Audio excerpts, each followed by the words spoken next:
जय जय जगन्नाथ नमस्कार सकाळर खबर को जनभिजन जनाऊँगी हार्दिक अभिनंदन। आसतु किछि गुरु खबर जानिबा पूर्वर कौन रही ओडिशार लघुचापर वर्षा यार प्रभाव रे ओडिशार हाल वर्तमान किपरि अछि आसतु पूरा वीडियो पर टिके नजर पके नवा। हाँ दर्शक बंधु घूर्णिबल प्रभाव रे आसंता 6 तारिख जाए राज्य में वर्षा लगी रहिबो। उत्तर पश्चिम ओडिशा रे प्रबल वर्षा हेबो। आज उपकूल ओडिशा रे प्रबल वर्षा हेबार संभावना रही। 7 रु वर्षार परिमाण सामान्य कमिबो। केतेक स्थान रे बिजुली सह घड़घड़ी वर्षा संभावना रही। एनी वर्तमान जहाँ वर्तमान अपडेट खबर सामना को नहीं निर्देशक शरद साहू कुर्बान करिसेंती किंतु एजाए जो ऑन कर झारखंड पाखरे एक घूर्णिबल रोथुवा बेले यार प्रभाव रे राज्य रे वर्षार स्थिति उपजुची। वर्तमान राज्य मध्यरु मौसुमी वायु पश्चिम दिगरु प्रभावित होउथुवा बेले किंतु कोहला सह अपराह्न रे वर्षा हेबा नै मलेल कहिछि। किंतु अपराह्न रे भुवनेश्वर कटक जारी वर्षा होई पारे बोली पाणीपाग विशेषज्ञ मानकर मत रही।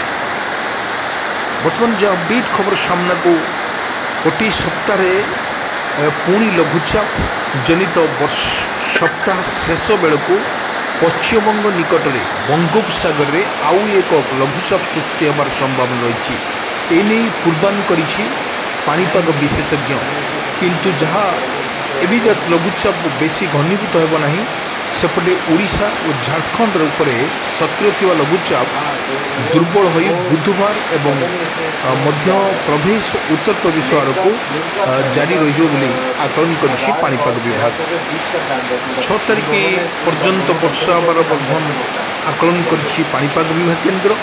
ओडिशार प्रबल वर्षा होबार संभावना रही। यदि 7 तारिख को आम देखा परिमाण सामान्य कमिबो। 7 तारिख बेलू केतेक स्थान रे बिजुली सह घड़घड़ी वर्षा रही। सतर्क सूचना जारी करिछि आंचलिक पाणीपाग विभाग केन्द्र।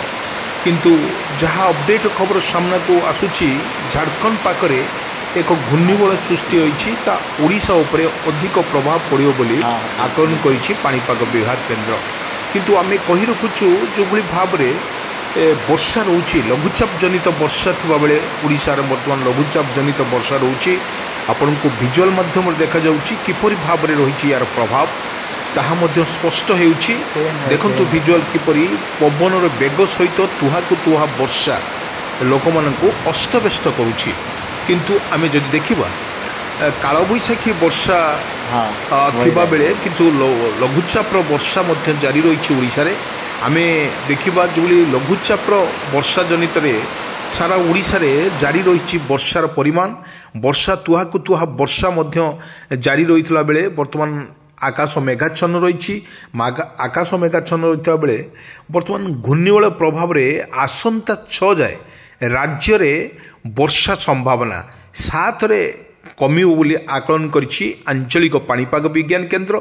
7 रे कमिबो कारण 5 तारिख पर्यंत जो भली भाव रे वर्षा रहिबो ओडिशा उपरे ताहा मध्य 7 तारिख किछि परिमाण रे वर्षा कमिबो। किछि टोटाल न कमिले मध्य किछि परिमाण कमिबो एवं बार बार लघुचाप होई पारे बोली आकलन मध्य करूछि पाणीपाग विज्ञान केन्द्र।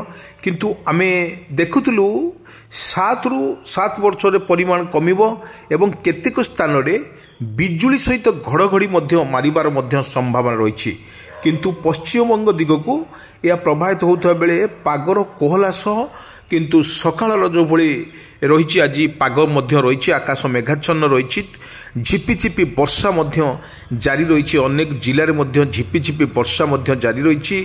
किंतु जो लघुचाप प्रभाव रे ओडिशार जो प्रभाव रही ताहा मत्स्यजीवी मानक पालन कर मत्स्यजीवी माने समुद्र भीतर को जीवाई मना कारण समुद्र अशांत अच्छी। किंतु यही समय यदि मत्स्यजीवी माने जाहांती ताहले सेमानकर विपद निश्चित रहिबो बोली आकलन करिछि पाणीपाग विभाग केन्द्र। सेथिपाई बारंबार सूचना दी जाउछि सेमाने कौनसी समुद्र को न जीवा पाए।